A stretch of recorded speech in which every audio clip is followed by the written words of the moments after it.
തൃശ്ശൂർ ജില്ലയിലെ മുണ്ടത്തിക്കോട്ട് ഇന്നലെ ഒരു കരിമരുന്ന് നിർമ്മാണശാലയിൽ ഉണ്ടായ ദുരന്തം നമ്മുടെ ഹൃദയത്തെ പൊള്ളിക്കുന്നതാണ്.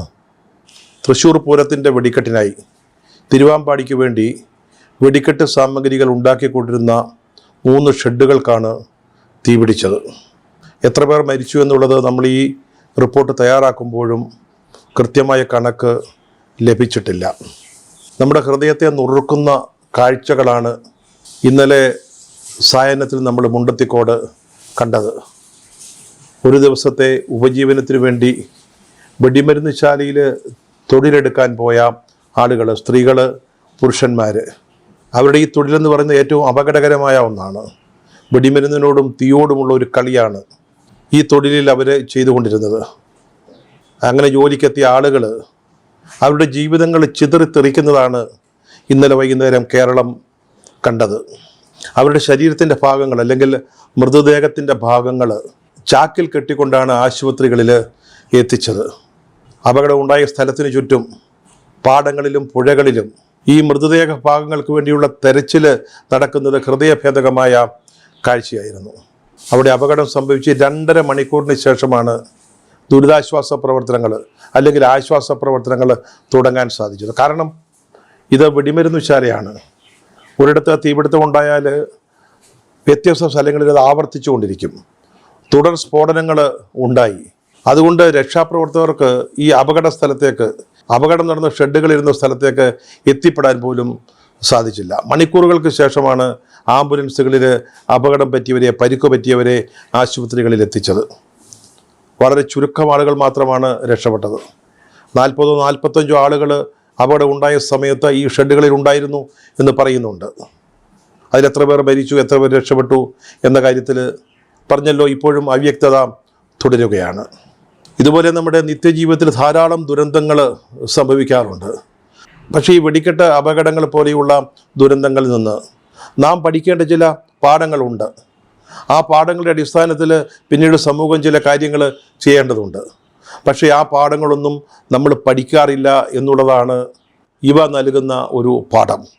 നമുക്കറിയാം, അപകടം ഉണ്ടായിക്കഴിഞ്ഞാൽ ഉടനെ എന്തുകൊണ്ടാണ് ഇത്തരത്തിലുള്ള അപകടങ്ങൾ സംഭവിക്കുന്നത്, അല്ലെങ്കിൽ സുരക്ഷാ മാനദണ്ഡങ്ങൾ എങ്ങനെയൊക്കെ പാലിക്കപ്പെട്ടില്ല, ഇനി ഇത്തരം അപകടങ്ങൾ ഭാവിയിൽ ഉണ്ടാകാതിരിക്കേണ്ടതിന് നാം എന്താണ് ചെയ്യേണ്ടത്, വേണ്ടി വന്നാൽ ഈ ഉത്സവങ്ങളുടെയും പെരുന്നാളുകളുടെയും ആഘോഷങ്ങളുടെയും വിശ്വാസങ്ങളുടെയും ആചാരങ്ങളുടെയും ഒക്കെ ഭാഗമായുള്ള വെടിക്കെട്ടും മറ്റും വേണ്ടെന്ന് വയ്ക്കുന്നതല്ലേ നല്ലത്? എന്തിനാണ് അറിഞ്ഞുകൊണ്ട് ഈ വലിയ അപകടങ്ങളിലേക്ക് ആളുകളെ എത്തിക്കുന്നത്? അല്ലെങ്കിൽ ഇതിന് പകരമായിട്ട് നമുക്ക് എന്തെങ്കിലും ചെയ്യാൻ പറ്റുമോ? ലേസർ ഷോ വരെയുള്ള വെടിക്കെട്ടിൽ നിന്ന് ലഭിക്കുന്ന ദൃശ്യഭംഗി അല്ലെങ്കിൽ കാഴ്ചയുടെ ആഘോഷം, അതൊക്കെ നമുക്ക് അനുഭവേദ്യമാക്കുന്ന തരത്തിൽ മറ്റെന്തെങ്കിലും സമാന്തരമായിട്ടുള്ള സാങ്കേതിക വിദ്യ ഉപയോഗിച്ചുള്ള എന്തെങ്കിലും നമുക്ക് ചെയ്യാൻ പറ്റുമോ? ഇതൊക്കെ നമ്മൾ ചർച്ച ചെയ്യും. മാധ്യമങ്ങളിൽ ഇത് സംബന്ധിച്ച വിദഗ്ധന്മാർ അവരുടെ അഭിപ്രായം പറയും. പത്രങ്ങൾ മുഖപ്രസംഗങ്ങൾ എഴുതും. വിദഗ്ധരുടെ ലേഖനങ്ങൾ എഡിറ്റ് പേജിൽ വന്നു എന്ന് വരാം. പിന്നീട് അന്വേഷണ കമ്മീഷനുകളെ നിയമിക്കും. ചിലപ്പോൾ ജുഡീഷ്യൽ അന്വേഷണം, അതുപോലെയുള്ള അന്വേഷണങ്ങൾ. അവർ ചില നിർദ്ദേശങ്ങൾ നൽകും, ചില ശുപാർശകൾ സർക്കാരിനെ സമർപ്പിക്കും. പിന്നീട് അതൊക്കെ വായിച്ചിട്ട് അതിന്മേൽ എന്തെങ്കിലും നടപടികൾ എടുത്താലായി. അത് അവിടെ അവസാനിക്കും. പക്ഷേ വീണ്ടും ദുരന്തങ്ങൾ സംഭവിച്ചുകൊണ്ടേയിരിക്കും. ഇതാണ് നമ്മൾ കണ്ടുകൊണ്ടിരിക്കുന്നത്, അല്ലെങ്കിൽ ഇനിയും പഠിക്കാത്ത പാഠം എന്ന് പറയുന്നത്.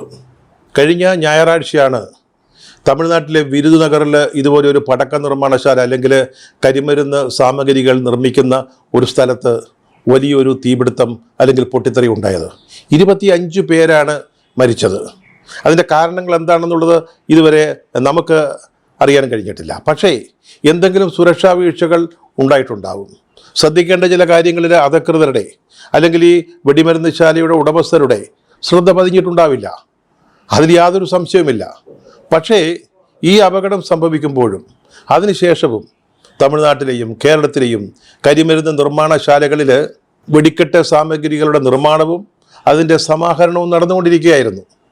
എന്താണ് വിരുന്നുകൾ സംഭവിച്ചത് എന്നുള്ളതിനെക്കുറിച്ച് ഇവരാരെങ്കിലും മനസ്സിലാക്കാൻ ശ്രമിച്ചതായോ ശ്രദ്ധിച്ചതായോ തോന്നുന്നില്ല. അങ്ങനെ എന്തെങ്കിലുമൊക്കെ ചെയ്തിരുന്നെങ്കിൽ ഇപ്പോൾ ഈ ചിതറിത്തെറിച്ച ജീവിതങ്ങൾക്കായിട്ട് നമ്മൾ അന്വേഷണം നടത്തേണ്ടിയും വരുമായിരുന്നില്ല. അതാണ് പറഞ്ഞത്. അപകടങ്ങൾ ഒരു വഴിക്ക് നടന്നുകൊണ്ടേയിരിക്കും. പക്ഷേ അത് ഒഴിവാക്കാനുള്ള അല്ലെങ്കിൽ അത് അപകടരഹിതമായ രീതിയിൽ നിർവഹിക്കാനുള്ള കൃത്യമായ കാര്യങ്ങൾ നമ്മൾ ചെയ്യാറില്ല. അങ്ങനെ ചെയ്തിരുന്നെങ്കിൽ മുണ്ടത്തിക്കോട് ഇന്നലെ നമ്മൾ കണ്ടതുപോലെയുള്ള രംഗങ്ങൾ ആവർത്തിക്കുമായിരുന്നില്ല. കേരളത്തിൽ പണ്ട് കണ്ടിട്ടുള്ള അതേ ദൃശ്യങ്ങളാണ്. വെടിമരുന്ന് ശാലയിൽ ഒരു അപകടം ഉണ്ടായാൽ അടുക്കാൻ പോലും പറ്റത്തില്ല. എപ്പോഴാണ് വീണ്ടും പൊട്ടിത്തെറി ഉണ്ടാവുക എന്ന് ആർക്കും മുൻകൂട്ടി കാണാൻ സാധിക്കില്ല. അതുകൊണ്ട് രക്ഷാപ്രവർത്തകർക്ക് അവിടേക്ക് ചെല്ലാൻ പറ്റില്ല.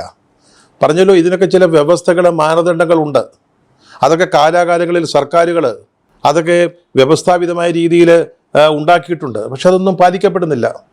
ഈ വെടിമരുന്ന് ശാലകളുടെ പ്രവർത്തനത്തെപ്പറ്റി പറയുമ്പോൾ തന്നെ ഈ വെടിമരുന്ന് ഉണ്ടാക്കുന്നതിനുള്ള മിശ്രിതം, അത് ഉണ്ടാക്കുന്നത്, അത് ഉണക്കുന്നത്, അത് ഉപയോഗിച്ച് വെടിക്കെട്ട് സാമഗ്രികൾ നിർമ്മിക്കുന്നത്, അതൊക്കെ പ്രത്യേകം ഷെഡുകളിൽ ആവണമെന്ന് നിഷ്കർഷിച്ചിട്ടുള്ളതാണ്. ആ ഷെഡുകൾക്ക് ഇന്ന മാനദണ്ഡങ്ങൾ ഉണ്ടാവണം, സുരക്ഷ ഉറപ്പാക്കുന്ന രീതിയിലായിരിക്കണം അത് നിർമ്മിക്കേണ്ടത് എന്നുണ്ട്. പറഞ്ഞല്ലോ, ഈ 3 പ്ലാറ്റ്ഫോമുകൾ തമ്മിൽ മിശ്രിതം ഉണ്ടാക്കുന്ന സ്ഥലം, അത് ഉണക്കുന്ന ആ ഒരു സ്ഥലം, അതുപോലെ അതുപയോഗിച്ച് സാമഗ്രികൾ ഉണ്ടാക്കുന്ന ഇടം, ഇതൊക്കെ തമ്മിൽ നിശ്ചിത അകലം വേണമെന്ന് നിയമപരമായിട്ട് നിഷ്കർഷിച്ചിട്ടുള്ളതാണ്. അതിൻ്റെ അടിസ്ഥാനത്തിലാണ് ഇതൊക്കെ നിർമ്മിക്കാനുള്ള ലൈസൻസ് കൊടുക്കുന്നത്. നിയമങ്ങളുണ്ട് നമ്മുടെ നാട്ടിൽ, പക്ഷേ ഇതൊന്നും നടപ്പാക്കപ്പെടുന്നില്ല എന്നുള്ളതാണ് ഏറ്റവും സങ്കടകരമായ കാര്യം. ഒന്ന്, ഇത്തരത്തിലുള്ള സുരക്ഷാ മാനദണ്ഡങ്ങൾ ആരും ശ്രദ്ധിക്കാതെ പോകുന്നു എന്നുള്ളതാണ്. അത് നടപ്പാക്കുന്ന കാര്യത്തിൽ പോലീസിൻ്റെയോ ജില്ലാ ഭരണകൂടങ്ങളുടെയോ കൃത്യമായ സംയോജിതമായ ഇടപെടലുകൾ ഉണ്ടാവുന്നില്ല എന്നുള്ളതാണ്. പിന്നീട് ഈ മത്സര കമ്പമാണ്. 2 കരക്കാർ തമ്മിൽ, 2 ദേവസ്വങ്ങൾ തമ്മിൽ, അല്ലെങ്കിൽ 2 സംഘാടക സമിതികൾ തമ്മിൽ ഒരു വലിയ മത്സരം തന്നെ ഇവിടെ നടക്കുന്നതായിട്ട് നമുക്ക് കാണാൻ സാധിക്കുന്നുണ്ട്. ആരുടെ വെടിക്കെട്ടാണ് ഏറ്റവും കേമം? അത് സാമ്പിൾ വെടിക്കെട്ട് കാണുമ്പോൾ തന്നെ അത് മനസ്സിലാക്കും. പിന്നീട് അതനുസരിച്ച് ചിലപ്പോൾ പരിഷ്കാരങ്ങൾ കൊണ്ടുവന്നു എന്ന് വരാം. 2016 ഏപ്രിൽ 10 കൊല്ലം ജില്ലയിലെ പുറ്റിങ്ങൽ എന്ന് പറയുന്ന സ്ഥലത്ത് ഒരു ക്ഷേത്രത്തിലുണ്ടായ വെടിക്കെട്ട് അപകടം അതാരും മറന്നിരിക്കാനിടയില്ല. കാരണം അന്ന് 110 പേരുടെ ജീവിതമാണ് അവിടെ പൊലിഞ്ഞത്. അവരുടെ ജീവിതമാണ് ഉരുകിത്തീർന്നു പോയത്. അതങ്ങനെ മറക്കാൻ പറ്റുന്ന ഒരു കാര്യമല്ല.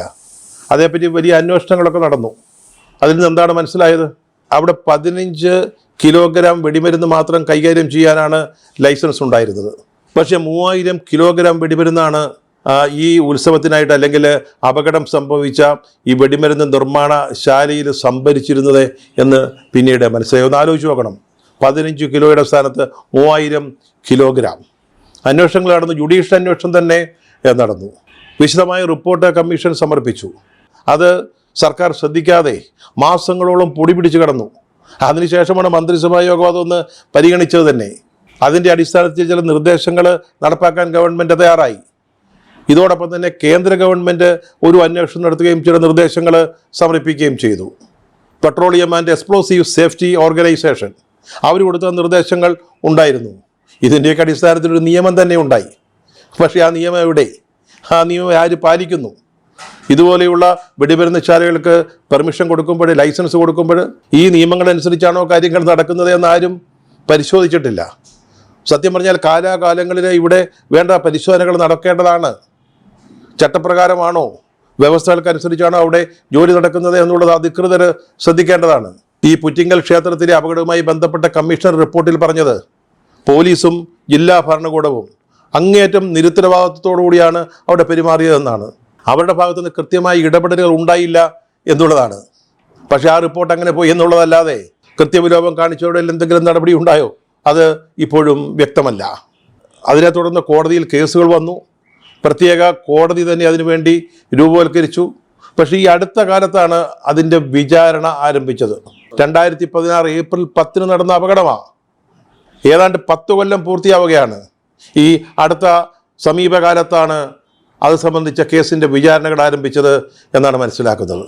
അപ്പോൾ ഇത്തരത്തിലുള്ള നിയമങ്ങൾ നടപ്പാക്കുന്നതിൽ വീഴ്ച വന്നിട്ടുണ്ടെങ്കിൽ അതിന് ഉത്തരവാദികളായവർക്കെതിരെ നടപടികൾ എടുക്കുന്നതിന് എത്രയോ കാലതാമസം ഉണ്ടാകുന്നു. ഈ കാലതാമസങ്ങളൊക്കെ വീണ്ടും അപകടങ്ങൾ ഉണ്ടാകുന്നതിന് കാരണമാകുന്നു എന്ന കാര്യത്തിൽ യാതൊരു സംശയവുമില്ല. അതുപോലെ ഈ വെടിമരുന്ന് സാമഗ്രികൾ സംഭരിക്കുന്ന കാര്യത്തിൽ ചില നിർദ്ദേശങ്ങളുണ്ട്.